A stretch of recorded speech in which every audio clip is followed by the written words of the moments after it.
It was a typical busy afternoon in the heart of the city. Crowds surged along the sidewalks, the hum of conversation mixing with the distant honk of traffic lights. Amidst the bustle, a blind black woman named Evelyn made her way carefully down the street, her white cane tapping rhythmically against the pavement. Despite her lack of sight, her steps were sure, guided by years of experience navigating the city's busy thoroughfares.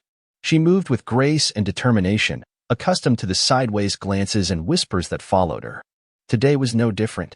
But then, a police cruiser rolled slowly beside her. A white officer stepped out, eyes sharp and filled with suspicion. He watched Evelyn's cane tap against a trash can and a parked car, misreading the familiar pattern as something else entirely. Without warning, he reached out and grabbed her cane, pulling it roughly. The cane snapped loudly in two, splintering like drywood in the heat. Evelyn stumbled, startled and disoriented. Bystanders gasped, phones immediately raised to capture the scene. Confusion turned to outrage. The officer's actions had crossed a line. But what he didn't know was that Evelyn's son was watching, and the story was far from over. Evelyn's son, Marcus, had been walking just behind her when he saw the officer snap the cane. His heart pounded as he rushed forward, eyes blazing with disbelief and anger. "Hey, what do you think you're doing?" he demanded, stepping between the officer and his mother. The officer turned, sizing Marcus up with a dismissive glare. "Stay back," he ordered, voice cold and commanding. Marcus didn't budge. "My mother is blind." "You just destroyed her cane," he said firmly. The officer's eyes narrowed. "We received reports of suspicious behavior. I'm doing my job." Marcus clenched his fists. "Her suspicious behavior is walking with a cane. You've made a mistake." Around them, bystanders murmured, some filming, others voicing support. Marcus's calm defiance stood in stark contrast to the officer's aggression. He reached into his pocket, pulling out his ID, a community leader and activist, well known in the city. The officer's expression flickered, uncertainty replacing confidence. But the damage was done. The crowd's anger swelled, their voices rising in protest. Marcus's presence was a turning point, but the scars of that moment lingered. And the fight for respect and justice was just beginning. The officer's initial bravado faltered as he glanced at Marcus's ID, the weight of recognition settling heavily on him. Marcus wasn't just any passerby. He was a respected community leader, an activist whose voice carried far beyond the city streets. The realization hit the officer like a cold wave. He had misjudged a blind woman and her son without a second thought, driven by prejudice rather than fact. Evelyn steadied herself, her voice calm despite the pain of losing her cane. "Sir, I'm blind. This cane is my lifeline." The officer swallowed hard, shifting uncomfortably under the gaze of the gathering crowd.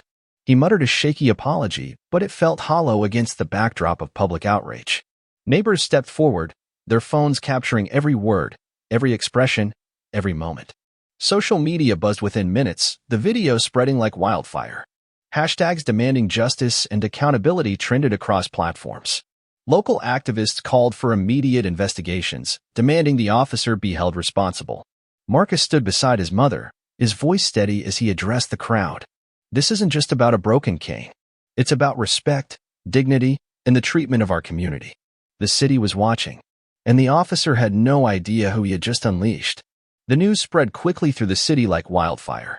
Social media platforms exploded with videos, comments, and calls for justice. Community leaders gathered, expressing outrage and solidarity with Evelyn and Marcus. Local organizations organized protests, demanding accountability from the police department. The mayor addressed the incident in a press conference, promising a full investigation.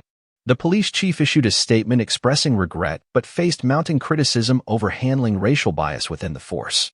Meanwhile, Evelyn was left to navigate the streets without her cane, a symbol of independence shattered in an instant. Marcus worked tirelessly to ensure his mother's voice was heard, turning personal pain into public advocacy. They met with city officials, demanding policy changes and sensitivity training for officers. The community united, their collective voice stronger than ever. Because what happened to Evelyn was a painful reminder of deeper issues. But from that pain rose a fire, a demand for change, respect, and justice. And Marcus, the son of the woman whose cane was snapped, was at the forefront, leading the fight to make sure no one else would suffer the same indignity. The police department launched an internal investigation. The officer who snapped Evelyn's cane was placed on administrative leave pending review. Public pressure intensified, with community members demanding transparency and accountability. Marcus and Evelyn appeared at town hall meetings, sharing their story firsthand. They spoke about the emotional toll of the incident, the loss of mobility, the fear, and the public humiliation. Advocates called for mandatory sensitivity training and stronger disciplinary measures for misconduct. Local media covered the unfolding story extensively, keeping the spotlight on the need for reform. Neighborhood organizations organized workshops on disability rights and racial justice. The incident sparked broader discussions about how marginalized groups face compounded discrimination. Despite the challenges, Marcus and Evelyn remained hopeful. Their courage inspired others to speak out, and their fight became a catalyst for meaningful change in the community. Marcus took his advocacy further, partnering with disability rights groups and racial justice organizations. Together, they crafted training programs for law enforcement, emphasizing respect for people with disabilities and cultural sensitivity. Community forums invited residents and officers to share experiences and build trust. Marcus spoke at police academies, sharing the impact of bias and ignorance firsthand.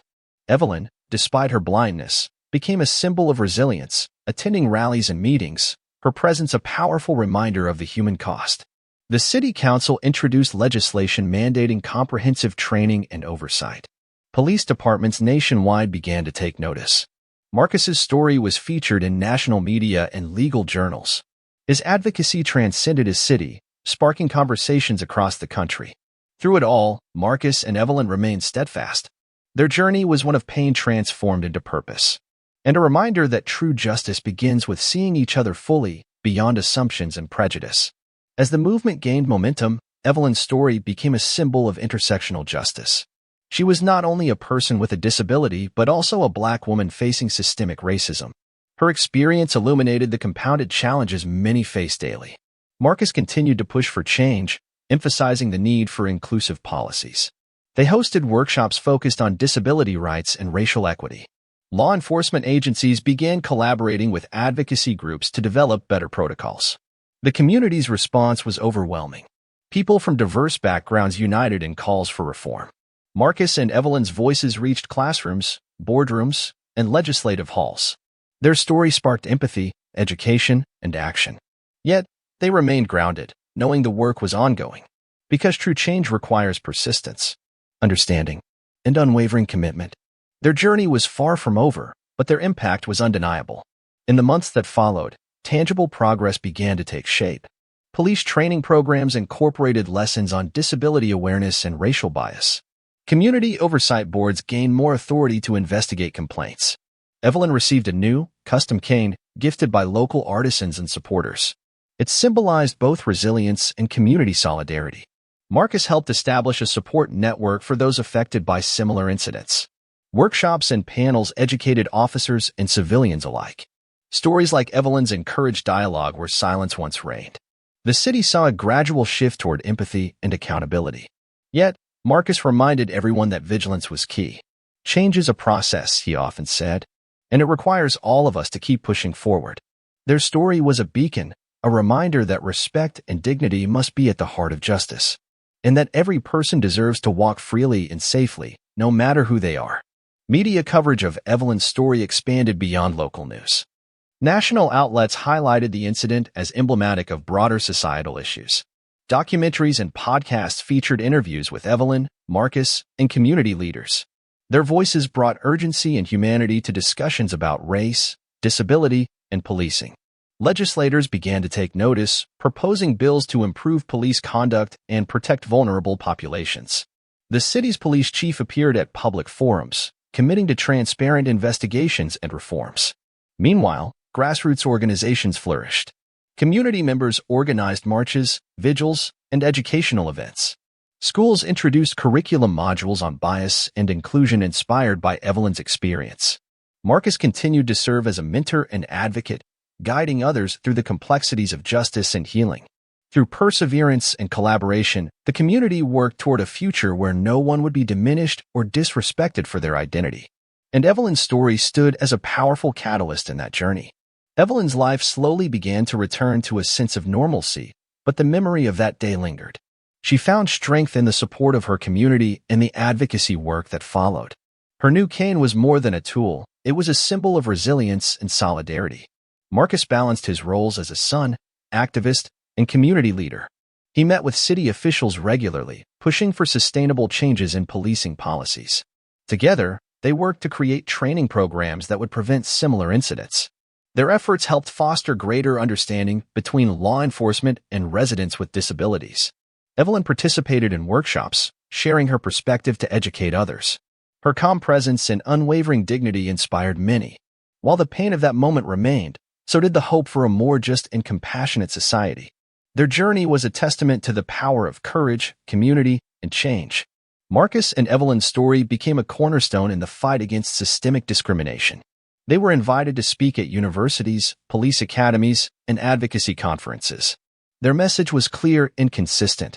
Respect and empathy must guide every interaction. They challenged institutions to confront biases and to implement meaningful reforms. In classrooms, students learned about the intersection of race and disability through their experience. Law enforcement officers gained new perspectives on how prejudice can harm communities. The community began to heal, slowly bridging divides that once seemed insurmountable. Marcus and Evelyn remained humble, reminding everyone that change is a collective effort.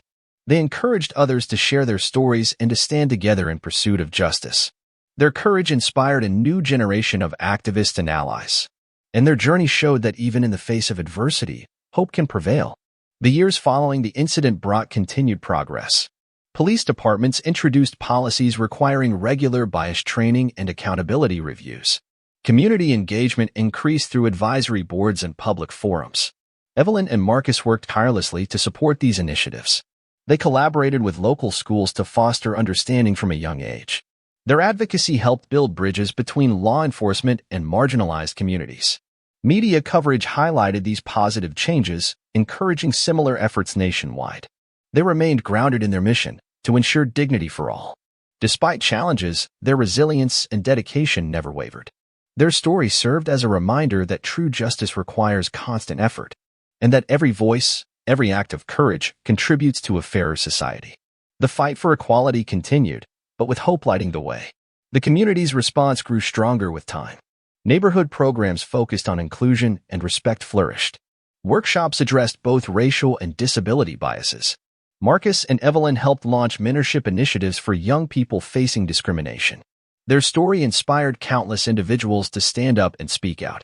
Local leaders cited their journey as a model for effective advocacy. Police-community relationships improved as dialogue replaced suspicion. Schools reported increased awareness and empathy among students. The city celebrated small but meaningful victories. Yet, Marcus and Evelyn knew the work was ongoing. They continued to push for systemic changes, reminding all that justice is a journey, not a destination. Their resilience remained a beacon, a call to keep moving forward. Together, they envisioned a future where dignity was universal, and prejudice was a relic of the past. As time passed, the impact of Evelyn and Marcus's advocacy reached beyond their city.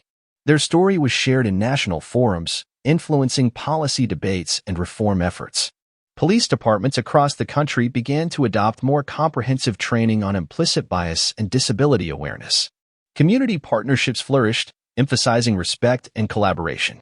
Evelyn's new cane became a symbol, not just of mobility, but of resilience and hope. Marcus continued to mentor young activists, inspiring them to lead with courage and compassion. Together, they helped build a movement rooted in empathy and justice. Their journey reminded the world that change is possible, that from moments of injustice, powerful transformations can arise, and that dignity and respect must be the foundation of every society.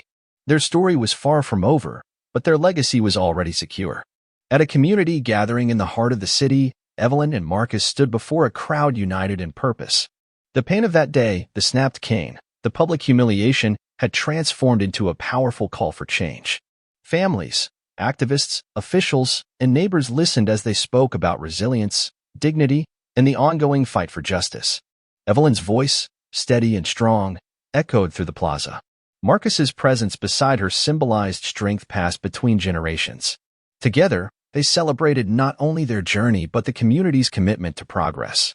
As the sun set, casting a warm glow over the faces before them, hope filled the air. Their story was a reminder that even the darkest moments can spark light, and that courage, compassion, and unity are the seeds from which justice grows.